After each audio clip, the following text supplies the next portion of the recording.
Hello बच्चों, let's read this question. So this question says a particle of mass m naught traveling at a speed v naught strikes a stationary particle of mass 2 m naught. As a result, the particle of mass m naught is deflected through 45 degree and has a final speed of v naught by root 2.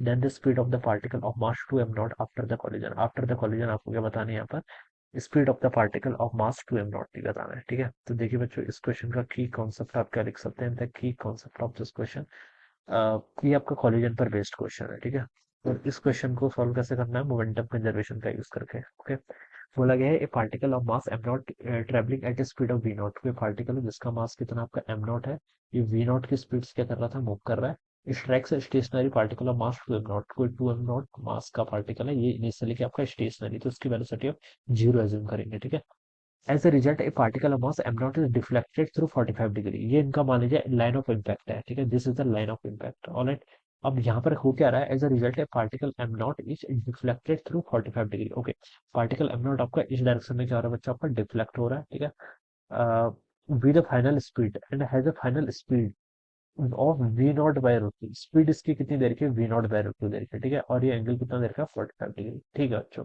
और क्या बोला गया, then the speed of the particle of mass 2 m naught. 2 m naught की हमें यहाँ पर बताने की 2 एम नॉट कितना होगा। ठीक है, ये आपका मास 2 एम नॉट है, ये किसी वेलोसिटी से मान लीजिए आपके मूव कर रहा है। ठीक है, स्पीड बतानी है ना हमें इसकी। ठीक है, स्पीड बतानी है, स्पीड यानी कि सिर्फ मैग्नी जो वेलोसिटी है उसका मैग्नीट्यूड बताना है। ठीक है, तो चलिए बच्चों ना, मैं इसको एज्यूम कर लेता हूँ ये वी वेक्टर है, कुछ वी वेक्टर है। ठीक है, यही मुझे कैलकुलेट करके बताना है, मैंने वी वेक्टर मान लिया है। ठीक है, और वी वेक्टर बोल दिया है तो देखिए इसके अंदर आई कैप भी आएगा, जे कैप, दोनों के अलॉन्ग आपका कंपोनेंट हो जाएगा। अगर आई कैप के अलॉन्ग होगा तो आई कैप भी आ जाएगा, जे कैप के अलॉन्ग जे कैप भी आएगा। मैंने वेलोसिटी वेक्टर को यहाँ पर रिप्रेजेंट कर लिया है, क्योंकि मोमेंटम एक वेक्टर क्वांटिटी है। तो अगर मैं बच्चों यहाँ पर देखिए मोमेंटम कंजर्वेशन का यूज करूँ, तो देखिए इनिशियल मोमेंटम कितना होगा, इनिशियली वाली ये वाली सिचुएशन है m naught into v naught. ठीक है, दूसरा वाला particle two m naught rest पर है तो उसका मोमेंटम कितना हो जाएगा, जीरो के इक्वल हो जाएगा। ठीक है, पहले मैं चलिए एक्स एक्सिस के अलोंग कंजर्व कर लेता हूँ। क्या कर लेता हूँ, एक्स एक्सिस के अलोंग मत कीजिए, पूरा ही कर लीजिए, पूरा मोमेंटम आपके कर लीजिए, कंजर्व कर लीजिए। ठीक है, मोमेंटम कंजर्वेशन आप कर लीजिए। ठीक है, ये मोमेंटम आपका पूरा ही कर रहे हैं, आई कैप जे कैप। ठीक है, पूरा इसलिए कर रहा हूँ क्योंकि मैंने वेलोसिटी वेक्टर यहाँ पर एज्यूम कर लिया। ठीक है, तो अब वेक्टर के हिसाब से ध्यान रखना पड़ेगा। अब मैं एक्स और वाई एक्सिस को अलग अलग नहीं कर रहा हूँ, एम नॉट वी नॉट इतना नहीं लिखूंगा, अब आई कैप डायरेक्शन भी ऐड करूंगी क्योंकि मैंने वेक्टर रिप्रेजेंटेशन बता रहा हूँ। अगर मैं ऐसा बोल दूं कि अलॉन्ग एक्स डायरेक्शन में कंजर्व कर रहा हूँ, तब तो क्लियर है, तब तो आप डिफाइन कर लीजिए क्योंकि आपने डायरेक्शन तो पहले क्लियर कर दी है। ठीक है, एक्स है डायरेक्शन।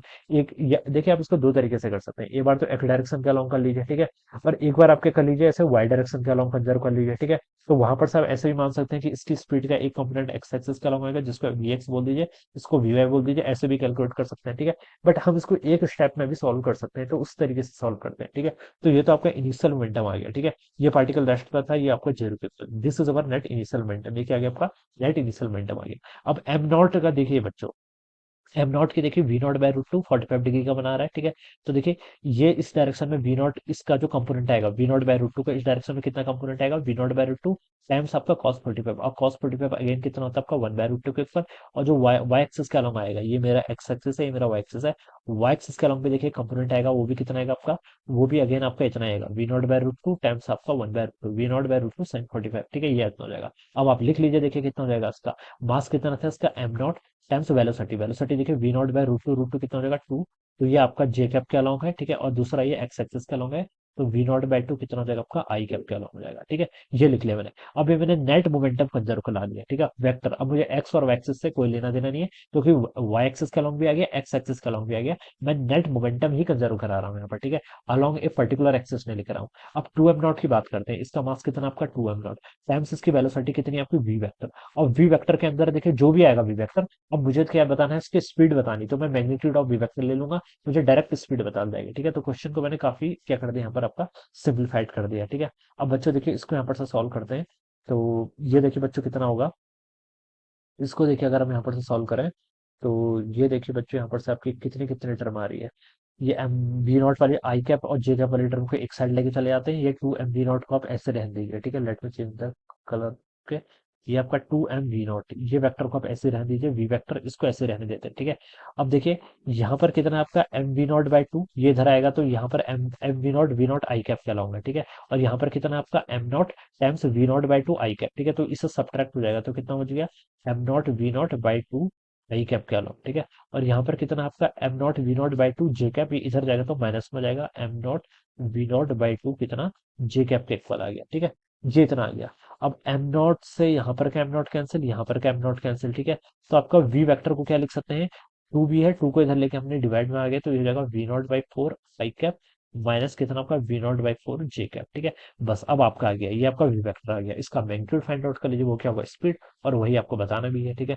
तो देखिए कितना हो जाएगा आपका वी नॉट बाई फोर का, आप क्या कर लीजिए, स्क्वायर कर लीजिए, प्लस आपका वी नॉट बाई फोर का स्क्वायर कर लीजिए। जैसे आपका वेक्टर होता है ना a i cap plus b j cap, उसका मैग्नीट्यूड कैसे फाइंड आउट करते हैं, under root of i cap के कोफिशिएंट का square plus v j cap के कोफिशिएंट का स्क्वायर, तो वही मैंने यहाँ पर कर दिया।